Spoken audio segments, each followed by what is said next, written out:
Hello, my name is Michael Berger, and I have an associate's degree in mechanical engineering and a bachelor's degree in digital science.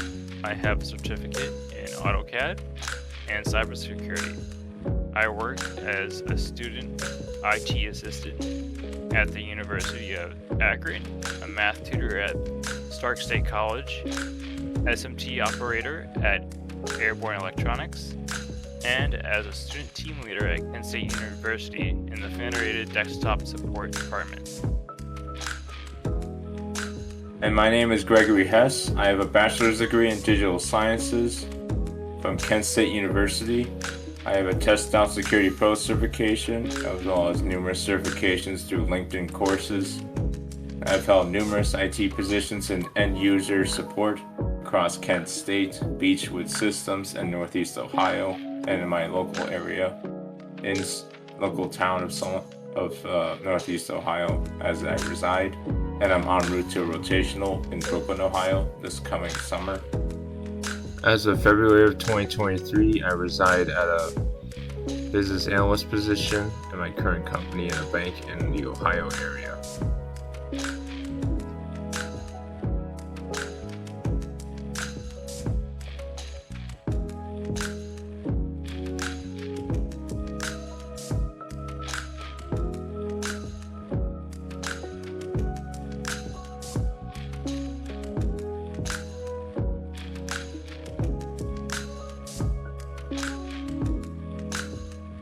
Hello everyone, welcome to another episode of the Health Awareness Podcast here as part of MNG Productions.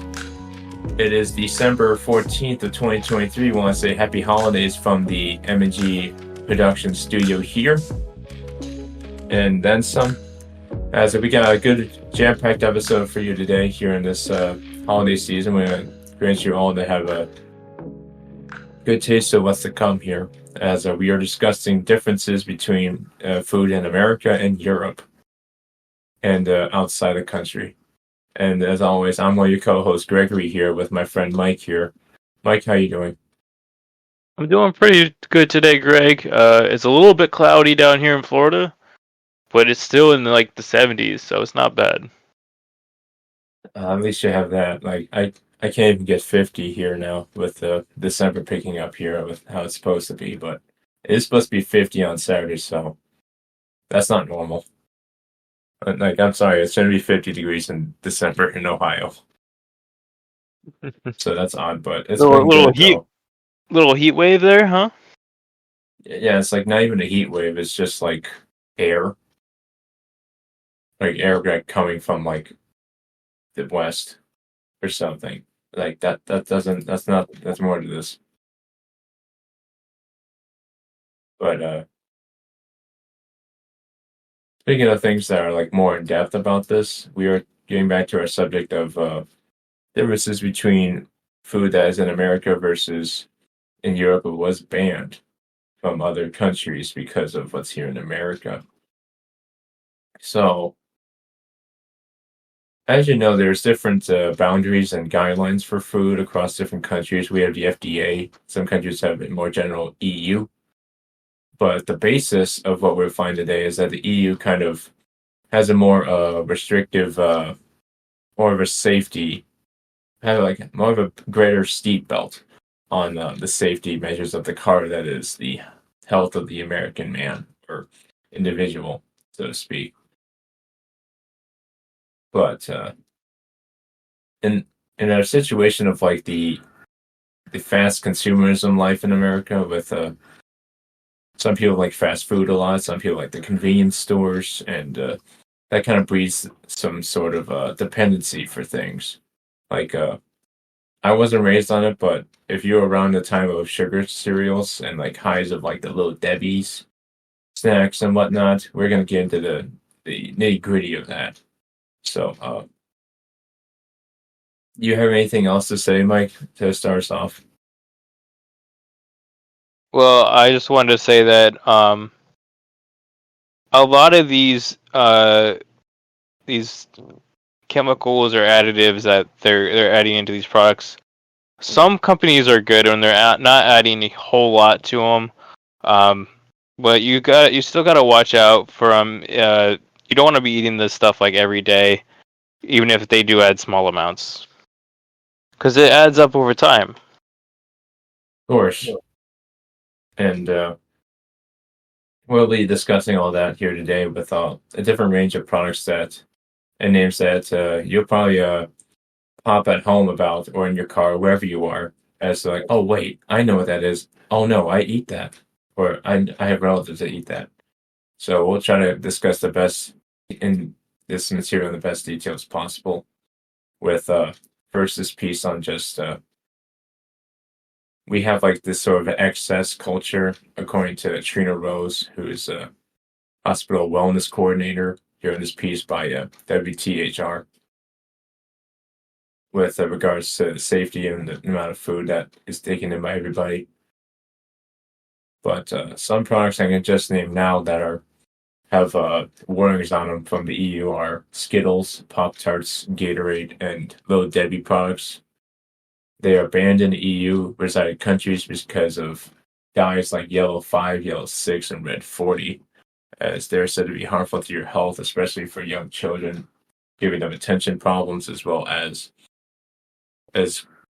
great problems as opposed to just obesity that comes with that, with the artificial nature of those products. So, and this hits me already because I was raised with Pop-Tarts, the boring unfrosted ones. But that's a good chunk of diet that I had when I was in the 5th, 6th grade. So it's telling with we also had the Pop-Tarts, but we're only allowed to have the cinnamon flavored ones because my family was afraid of the dyes and all the additives.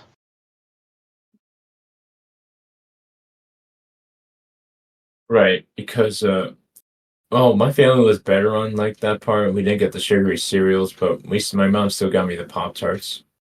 And to this day, there's still a big box of them in the basement for like my dad to eat or my mother to like take to work if she's running late.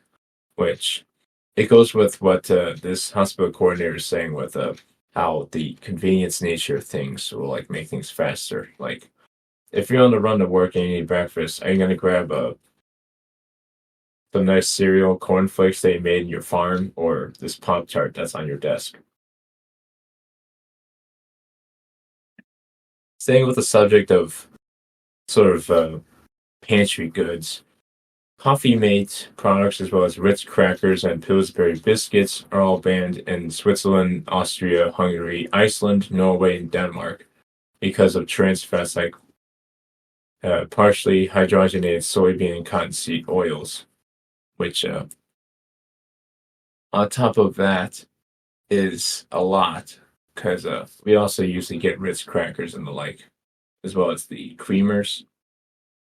But like I said, it sort of compounds in itself, the use of these sort of foods over time, with how bad it can be for your health. And then some as we continue down here. And it's a lot. Because, I don't know, some people will look at this list and go like, oh, damn, they're really restrictive on the stuff I like in EU. Like, what do they allow? And we'll get to that later on what is allowed and the effects of why it's allowed also. Because these other names, just to name some other products before moving to our next piece, include Doritos and M&Ms that have food dyes, which are they coincide again with the food dyes that are not good for developing children health. So, continuing on with this piece, we go from WTHR to ABC News on why other foods are banned. And because I don't like this being taken part in just something as regular as food, but they list that all these ingredients on the list pose potential danger to consumers, and we feel like the consumers should be made aware so that they can make an informed decision as to whether or not they want to buy a product with these ingredients. As well as there's a lot at play again with this, as well as with the science and politics, with and sadly money that goes into what is allowed and what's not. So we're gonna delve deep in here with more about this subject. But do you have like anything more to like bounce off of that, Mike, with all that is found here? Like what's Yeah, stuck well, out for you here? so what I'm thinking is, we are really a people of convenience. Like when we're on the go, we're definitely out there trying to find something that's fast, and I think that's one of our major problems is we have to take the time when we're not only when we're shopping, but when we're trying to get out the door. We got to make time for the healthier um the healthier breakfasts, the healthier lunches when you pack your lunch for the day. We need to take the time to make the healthier thing taste better, whether that's cooking everything from scratch or just choosing the salad over the Pop Tart or what have you, or the hard boiled egg for breakfast over the granola bar. Yeah, and it's just what's compounded on itself with again these dyes that are in a lot of food that is allowed still in this country because of the more lax regulations. I'll say that much for what governs the food here. With this individual named Jason Carlton, who said that in the past people gathered spices like saffron, turmeric, just like by their house to add rich hues to their otherwise bland colored foods, but it was a safe method, even though it was somewhat limiting for shades for people that wanted extra color to their food back in the day. But now, today, most artificial colors are made from coal tar, and I think you can piece together what coal tar is. It's a rather thick, dark liquid. It's a byproduct of production of coke and coal gas from mixing of coal. It just compress large amounts of carbon, and coal that is burned to make power. So that's saying a lot on how that is pushed with that sort of thing. It kind of can push brain cancer due to some correlated studies, but it hasn't been proven to this day. It's just more of a rumor. After they fed blue number 2 dyes to these rats. On top of other food dyes, like more dyes include yellow number 5 and 6 that are in stuff like Kraft mac and cheese, banned in Norway and Austria for compounds like benzodiazepine and ambiphophonyl, which are said to mutate healthy DNA. So pretty dangerous stuff when it goes right down to the DNA side of things. Right, and that's But some scary stuff. Anything that can mutate your DNA is very, very dangerous to your health. we'll link these sources again at the end of our podcast in our sources section in the description. But please be smart and careful when you buy food, and always look for ingredients in regards to what is allowed and what has dyes, as many of these companies refuse to return a request for comment about use of some of these chemicals, like Frito-Lay using Olestra, which is like a fat substitute, because it causes a depletion of fat-soluble vitamins and this mineral called carotenoid.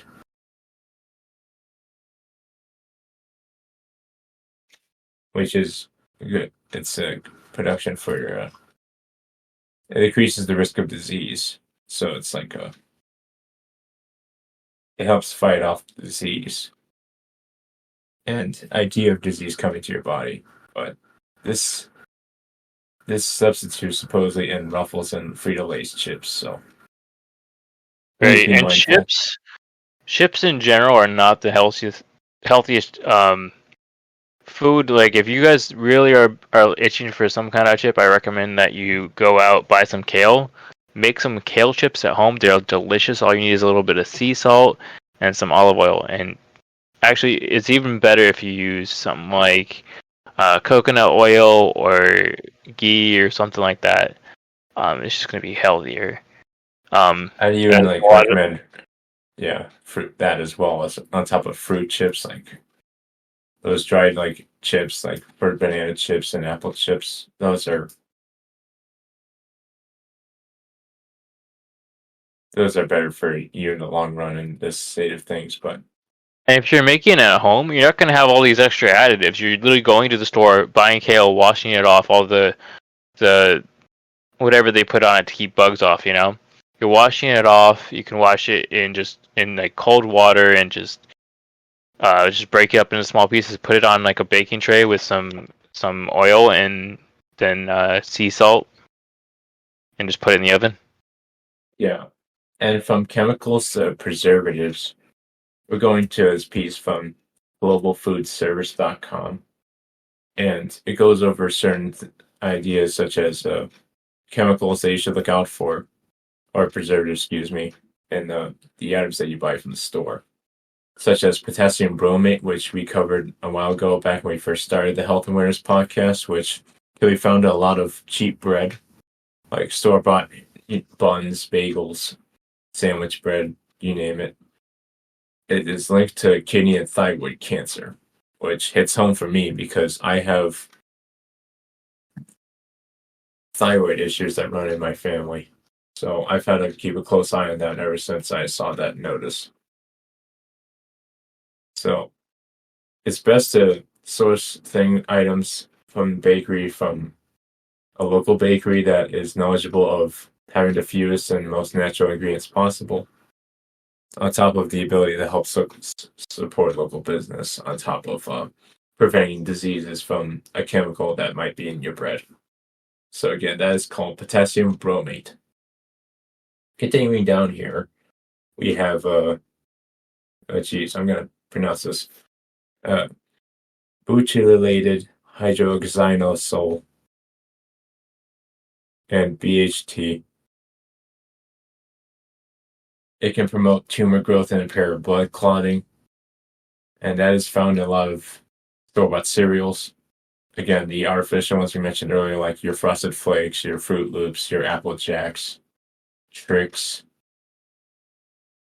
As not only can this be carcinogenic, but it can also spike your blood sugar levels if that sort of problem carries itself in your family genetics, as well as lead to crashes throughout the day involving energy. Please opt for whole grain cereal or granola instead, or yogurt. Alongside Yogurt is especially healthy for those people that are trying to get off dairy because of all the bad stuff that has come out about dairy. The healthiest dairies, at least in America, you want to focus on stuff like yogurt and sour cream, stuff that has already been fermenting and has grown back its healthy bacteria. As that's the biggest problem with dairy right now. Everything's been pasteurized to the point where all the healthy bacteria has been stripped away. And that's why there's this big movement against dairy right now. Well, it's on top of the aging out process of people getting lactose intolerant as getting older, such as myself and my mother. So that's been a growing trend in a different sense. But the last one I want to point out here is brominated vegetable oil, which is in a lot of soft drinks and energy drinks, and it's sort of a chemical that gives drinks a cloudy appearance, as well as it keeps the different molecules, I guess, the compounds in the drinks from separating. But toxic amounts, it can cause damage to your fatigue, memory loss of muscle coordination, and headaches. And it's been banned in Japan, Europe, and India. And for recommendations, I would try to get a seltzer, like a LaCroix,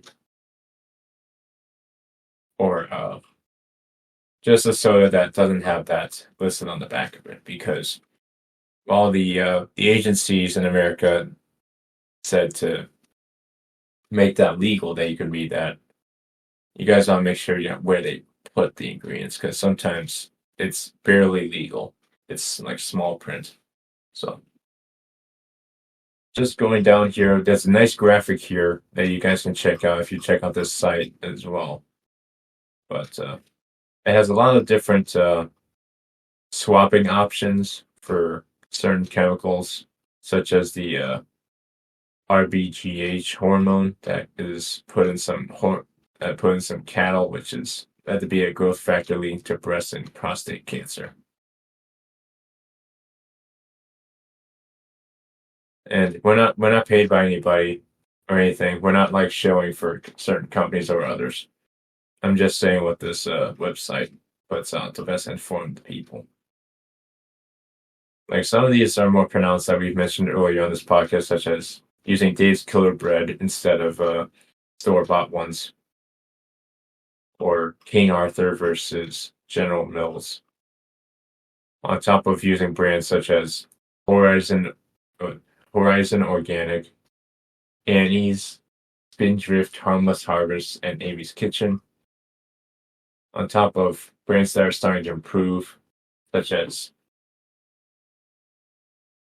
Gatorade, who hasn't used that BVO product chemical I mentioned earlier since 2014. But and as well as Powerade 5 years later. But I'd still be mindful about what you eat and take in, because it adds up exponentially when you take in the chemicals over time. So, for bread, I wanted to touch on this a little bit more. There's, you're talking about the potassium bromate being banned, and it's banned in Argentina, Brazil, Canada, Europe, Nigeria, South Korea, and Peru. So, from the list of alternatives for breads, one of those is Dave's Killer Bread, and this one says Dave's Killer Raisin Remix Organic Bagels, but the Dave's Bread, they make a lot of different stuff. They don't just make bagels. They have breads. They have bread. Yeah, they have all kinds of stuff. But I've heard really good things about Dave's Killer Bread, just because of what the quality and how health conscious they are when they go to make that bread. Another brand I'd shout out on top of that would be Rudy's, or the poor man's version of Dave's Killer Bread and Rudy's, Brownberry. They make a lot of healthy bread, I'm starting to see. And this Brownberry is one word. On top of the generic for Whole Foods 365. They have more health-centered products for the public to take in, which we can talk for 2 hours about why we label organic as like the more expensive food, but it's the better, more suitable. It's not just the healthier version of food, it's more suitable. And I should know this because sometimes I swallow my pride and I have buffalo cauliflower and I dump a bunch of buffalo sauce in my cauliflower, which kind of cancels out some of the properties. I hear you. On top of taking in the occasional sweet because it's the holiday season. Like I baked gingerbread the other day. Just for the house. I made a gingerbread, like the actual bread, not the people. Not the cookies. Not the cookies. Like I made the bread in like a pan. Well, I want to worked. touch back on what you said of, if you don't mind me interrupting real quick here. So what you were saying about like adding a bunch of barbecue sauce or something and making it unhealthy. I feel like there's a lot of times where we do that to stuff. One thing that a lot of people do that too is salad dressing. Like when you're putting salad dressing on a salad, you don't want to use a whole lot of it, especially if it's high in sugar and a lot of different additives. Yeah, especially store brand. Like it's almost better to make it yourself. Like make your own ranch with eggs Agreed. and mayonnaise. Well, And you the can like, which even is make harder. you can even make like an Italian dressing with vinegar and oil, like, and just add a few spices. It's very easy to make. I know my family for the longest time we made our own uh, Italian dressing, and that's the only dressing we would use because we did was add a little bit of water, a little bit of vinegar, and a little bit of oil, and then there's like a little spice packet that you added to it, and it was excellent. There was nothing wrong with it. It was absolutely delicious, and we knew exactly what was in it. It wasn't like a bunch of sugar or like a bunch of other stuff that could get you sick or just cause cancers or what have you. Yeah, because otherwise, like, we used to go to this place every holiday called Bravo. It's like a heist. It's like a more expensive Olive Garden, and the appetizer that's free with the meal is always bread with oil, like olive oil on the table. And everything there is a bit more pseudo health centric for the people, like zucchini pasta and the like. Granted, it's like $40, but anyway, the oil on the table was probably the most unhealthy thing I had that day Well, because there's a oil is bunch of stuff not in it. bad for you. It's a healthy fat. You just don't want to have it in huge quantities.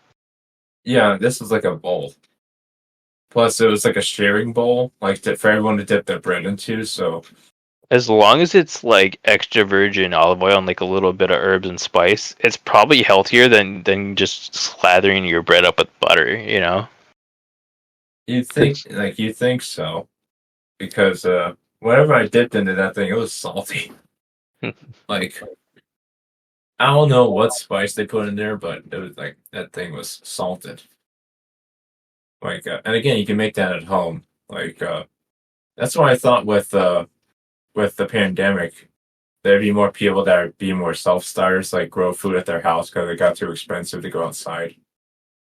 Yeah, well, I did that. I grow my own microgreens, and I just started to grow for some radish microgreens, and I can't wait for them to finish up, and I know they're going to be delicious. Right. Because otherwise, I have like a guy that mostly grows like your zucchinis and pickle families. You know, like the stuff in the pickle family, legumes, and the like, and as well as peppers, which is not nothing, but I don't know. I imagine like the time where everyone can go back to growing their own stuff and the government can help us grow our own food or something like that. But I feel anyway, like the I'm getting too future. off track. Me too, but I feel like the future of our housing interiors. I think our walls, instead of covered with picture frames and this and that, I feel like we're gonna have vines coming out of our walls and just we're gonna have hydroponics and aeroponics galore. Um, and that's where we're gonna get our fresh fruits and vegetables. Because that's the best way to preserve something is keep it alive until you're ready to eat it, right? That's how it tastes the best. That's how you get it preserved without having to use a bunch of chemicals. And you can do wonders for the air quality in your house. Like I know I have like several um, house plants. Like I have like some aloes and some snake plant and some lucky bamboo and some other plants as well. But I don't want to go on forever. But uh, that not only is this good for fresh food, it like I know the aloe plants they remove toxins from the air, and they can be used for burns. And there's a lot of potential coming up for growing things in your house. I really think Yeah, that's the future, you know. yeah, and it all comes back going back to how it is today. Everything's marketed as like a every product that we see in a convenience store, be it at Aldi or Whole Foods or Meijer or I don't know what stores you have in Florida, Sam's Club. Like everything must meet a pre-market evaluation, as well as regulations that require evidence that each substance is safe.